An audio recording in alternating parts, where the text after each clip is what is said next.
रवा सभ्य के सेवा में एगो छोट भोजपुरी के रचना प्रस्तुत करे जा रहल बने, जौना के शीर्षक बा कि हर जगह एकरे चर्चा बा गाँव में। कौन चीज के चर्चा बाजी? कि सिरतिया के छौड़ा बनल ह दरोगा।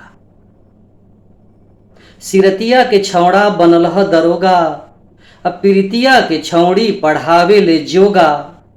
गढ़ही में कौनों के गिरल बा पेट, बढ़ल बा मुर्गा के दारू के रेट।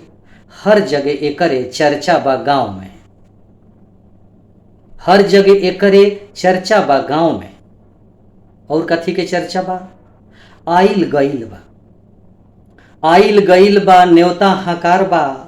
बेटी बहुरियन के शौक सिंगार बा। गैस बा, गाड़ी बा, दूध के उठौना बा। बबुआ के फीस बा, बुचिया के गौना बा। बबुआ रे बड़ खर्चा बा गाँव में। हर जगह एकरे चर्चा बा गाँव में।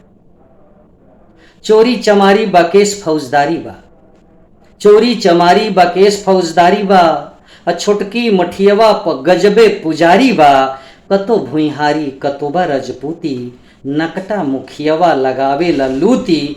बाप रे बाप, मरीचे मरीचा बा गाँव में। हर जगह एकरे चर्चा बा गाँव में। बहुत बहुत धन्यवाद।